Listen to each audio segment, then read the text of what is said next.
Duncan would not stop grumbling. He grumbled that he wasn't polished enough. He grumbled that he was overworked. Most of all, he grumbled about the passengers. "I'm ashamed of you, Duncan," said Skarloey. "Thank goodness Rheneas is coming home soon. Perhaps he'll teach you some sense before it's too late." "What has Rheneas to do with me?" "Rheneas saved our railway," replied Skarloey. "Please tell us about it," said Peter Sam.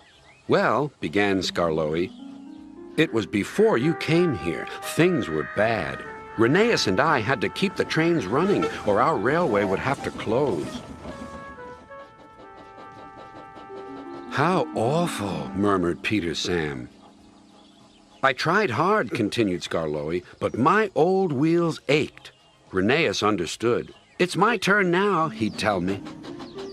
He was often short of steam, but he always struggled to a station and then rested there. 'I mustn't stop between stations,' he'd say. 'The passengers wouldn't like it.'" "Humph," huffed Duncan. He had stopped on a viaduct and hadn't cared at all. "Passengers," continued Skarloey, "get cross if you stop at the wrong places. Rheneas stopped in the wrong place once, and this is what happened. One wet and windy afternoon when the rails were damp, Rheneas was traveling home with a full train. There were even passengers in the caboose. It wasn't a comfortable ride at all. Rheneas's wheels kept slipping, and it was a steep climb.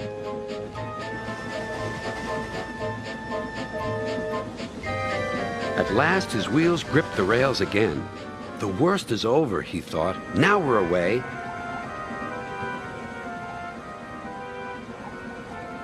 But they weren't. I've got a cramp, he groaned. And Rheneas stopped on the loneliest part of the line.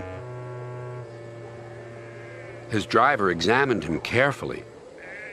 "Your valve gear has jammed. We need to reach the next station. Do you think you can still get us there?" "I'll try," replied Rheneas.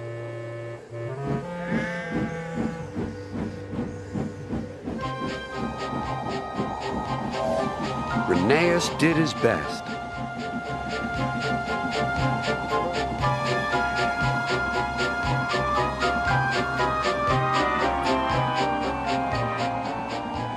"If I fail," he thought to himself, "the passengers will be cross and the railway will close." Everything blurred. He was really too tired to make another turn of his wheels, but he did. And another, and another, and another.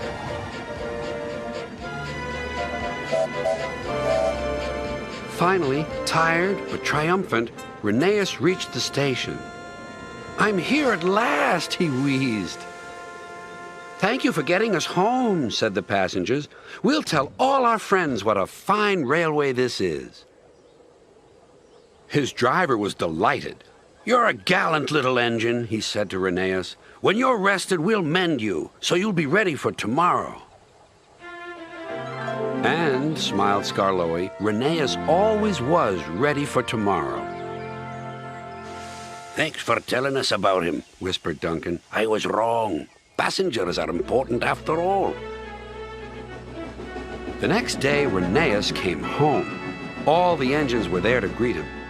Edward pushed his truck to the siding, where he was lifted onto his rails. This was the signal for a chorus of whistles from engines large and small. Everyone was happy, and Rheneas was the happiest of all.